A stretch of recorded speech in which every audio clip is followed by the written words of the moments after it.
Welcome, everyone. Thank you for joining us for today's CITI program webinar.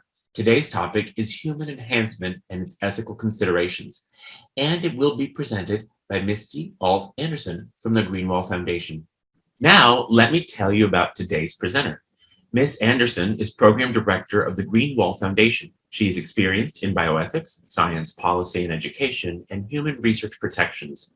She's previously served as Senior Advisor for Public Health Education at the HHS Office for Human Research Protections, and as a Senior Policy and Research Analyst at the Presidential Commission for the Study of Bioethical Issues.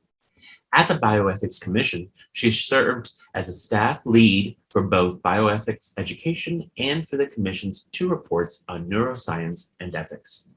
Okay, so some general learning objectives for our discussion today about human enhancement. We're going to talk about some definitions of human enhancement and then consider some of the differing viewpoints that are available for kind of thinking, learning, doing, and exploring in the literature today. And we'll go all the way kind of to the current endpoint in the discussion, which is to talk about the idea of transhumanism and potential downstream ethical considerations as human enhancement moves forward.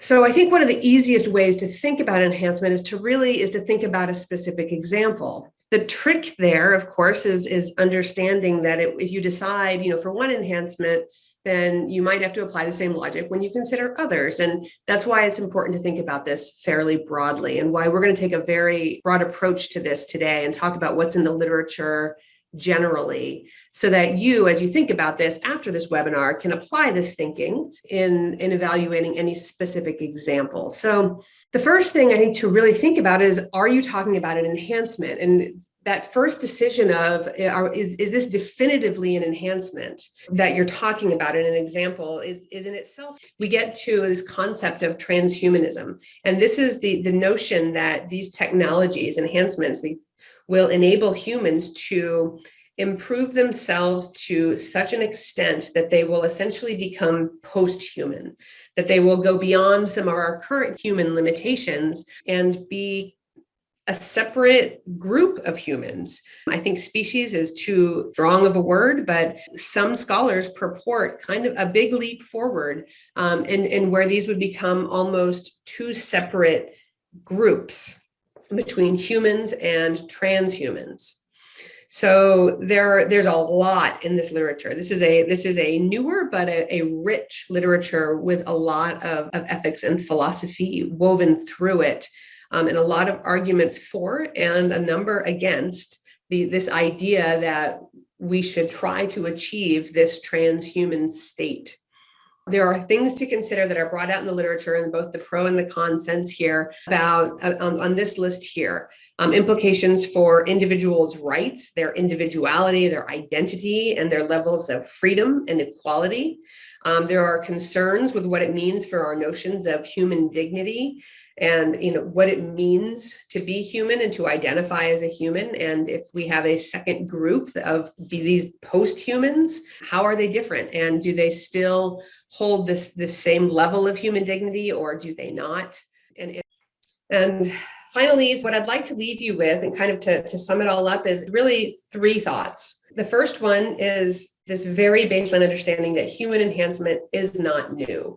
We talk about it a lot more, and increasingly, I feel like over the years, as technology moves forward, but this idea of humans striving to be better, looking for ways to do better, to be, stronger and enhance their physical and health abilities, and to try to just be better and improve themselves.